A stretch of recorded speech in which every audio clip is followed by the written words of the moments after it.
Olá, pessoal. Eu vou explicar um fenômeno para vocês que, na verdade, é um modelo de intervenção para ensino de fala. Claro que eu vou ensinar os princípios disso, mas para que a gente possa ter uma ideia sobre alguma coisa nesse sentido. Mas antes de eu falar sobre esse modelo que a gente chama de estímulo, de pareamento estímulo-estímulo, eu quero explicar uma outra coisa antes para que vocês possam entender exatamente como isso acontece. Então, eu vou traçar duas situações cotidianas que todo mundo aqui já experimentou, conhece alguém que experimentou, e aí então quando eu for explicar o pareamento estímulo-estímulo para ensino de fala, vocês vão entender como isso é teoricamente simples, né? Então, imaginem uma situação em que quando você era criança, você comia um determinado doce que a sua avó fazia. Então pensa em, sei lá, num quindim, por exemplo, que a sua avó sempre fazia. E aí hoje, 20, 30, 40 anos depois, quando você come um quindim, você diz assim: puxa, mas esse quindim ele não é exatamente igual ao da minha avó, ele não é tão bom quanto o quindim da minha avó. O quindim da minha avó era muito melhor. O que acontece? O que acontece, gente, é que quindim é quindim, tá certo? Então você pega uma receita, você faz um quindim e vira quindim. Por que o quindim da sua avó, quando ela fazia quando você tinha 5, 6 anos de idade, ele te parece tão mais gostoso do que o quindim que você come hoje?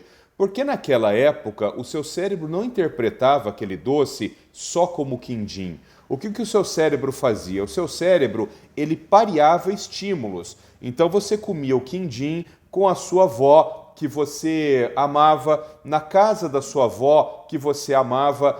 Ou seja, existia uma série de circunstâncias que aconteceram naquele momento que emprestavam sensações para o momento em que você comia o quindim. Então, o que acontece? Vamos pensar agora numa outra situação. Essa situação foi uma situação boa, vamos pensar numa situação agora, uma situação ruim. Imagina que tem um casal de namorados, o rapaz e a moça, e eles estão namorando ali, sei lá, 2, 3, 4 anos, e em determinado momento essa moça trai esse rapaz, e esse rapaz fica sabendo, e ele fica muito triste, muito aborrecido com isso que aconteceu. E aí então acaba esse relacionamento. Passam-se 2, 3, 4 anos sem que esse rapaz veja essa moça. Em determinado dia, eles estão numa festa e ele enxerga a moça. A moça não está falando com ele. Ele entra na festa e ele enxerga a moça. Imediatamente, ele se sente mal. Ele tem uma sensação ruim pelo fato de só olhar para aquela moça. Por quê? Porque aquilo que aconteceu foi tão grave que acabou emprestando sensações para a própria presença física, para a imagem visual daquela pessoa. Então, de novo, né?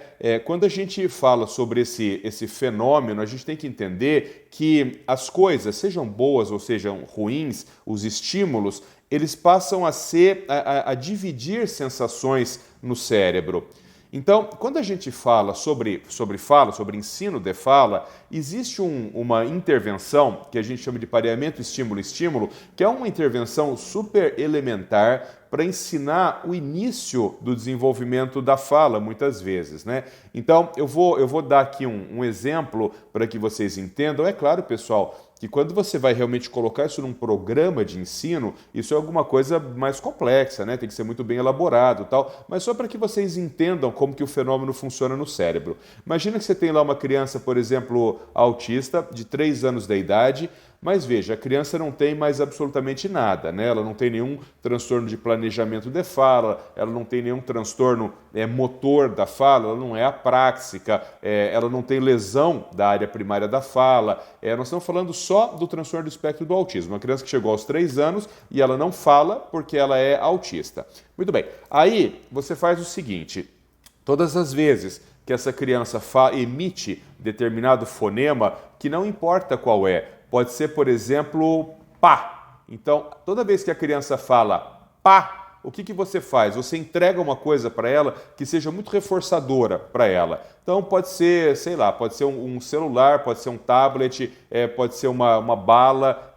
A gente tenta evitar um pouco o uso de comestível, principalmente se for muito exagerado, mas veja, o que importa é o conceito. Então toda vez que a criança fala um fonema, ela fala pá. Você entrega alguma coisa que seja muito reforçadora para ela. Daí você vai dizer assim, mas Paulo, para que serve isso? Porque pá não é uma palavra, né? Isso é uma intervenção para que você comece a iniciar, para que você inicie a produção dos sons da fala. Daí você vai falar, mas o que isso aí tem a ver com o quindim e com a moça que traiu o rapaz? Tem a ver que quando a criança fala pá e você entrega um reforçador para ela, o cérebro da criança começa a parear, falar pá, falar esse fonema pá, com alguma coisa que dá prazer, que pode ser, por exemplo, o tablet ou deixar ela assistir desenho durante 2 minutos, né? E aí então a criança começa em determinado momento a falar pá de forma espontânea. Por quê? Porque ela passa agora a sentir prazer, aquele mesmo prazer de quando ela recebia o telefone, quando ela recebia o tablet, ela passa a falar pá e ela sente prazer. E aí então ela aprendeu a falar um determinado fonema. E aí você vai dizer o seguinte, tá bom, mas falar pá não serve para nada, porque isso não é uma comunicação funcional. Aí é que vem o pulo do gato.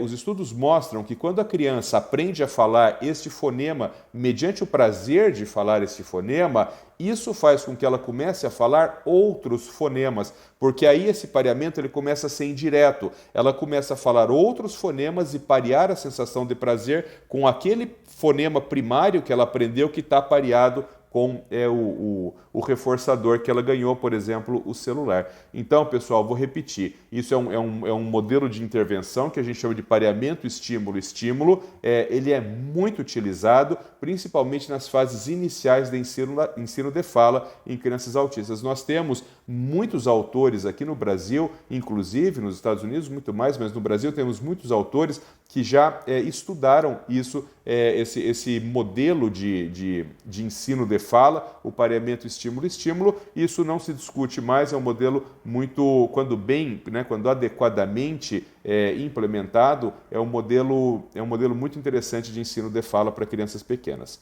Um abraço e fiquem com Deus.